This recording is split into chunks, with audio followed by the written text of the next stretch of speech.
показать то, что было, вот это вот, и формировать мнение молодежи именно в понимании дружбы народов, в понимании сплоченности, сохраняя культуру разных народов. Вот это наша задача, и я бы сказал, вот в этом направлении я работаю, и вот сейчас подошел тут мой друг тоже, лидер азербайджанской автономии Московской области, он здесь, мы вместе работаем, так? Вот, мы вместе работаем и стараемся через просвещение именно формировать молодежь в духе патриотизма. Просто пару примеров. В наше время очень много сказано про экономики и так далее. Все это нужно, все это нужно. Но я думаю, что очень важен момент такого духа, крепости духа.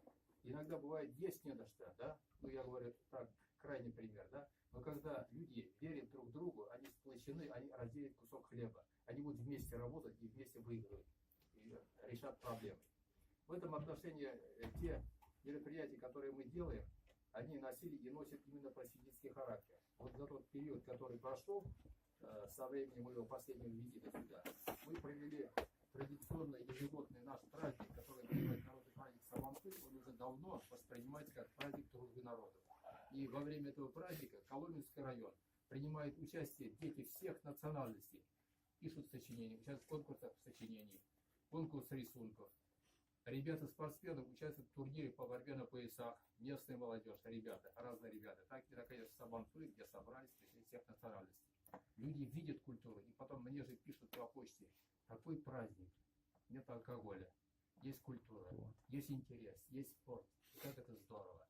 И когда вот это вот воспринимается, когда, как говорят, лучше раз увидеть, чем 100 раз услышать, тогда уже формируется отношение, уважение к народу, представителям другого народа.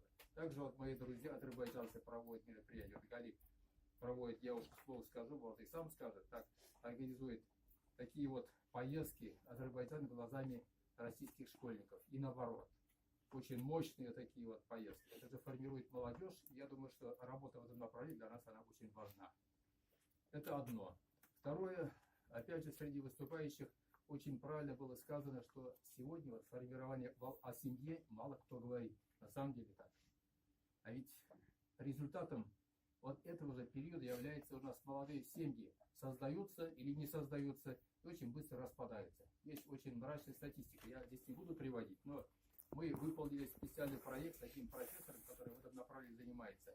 И в рамках проекта провели ряд мастер-классов с молодежью, с молодыми семьями. И она называется, одна из тем, это, значит, как создать крепкую и любящую семью. Или же молодым родителям, как стать хорошими воспитателями своих детей. То есть вот такие вот проекты мы в этом году, вот в прошедшем году реализовали, провели мастер-классы, собрав молодежь, и мы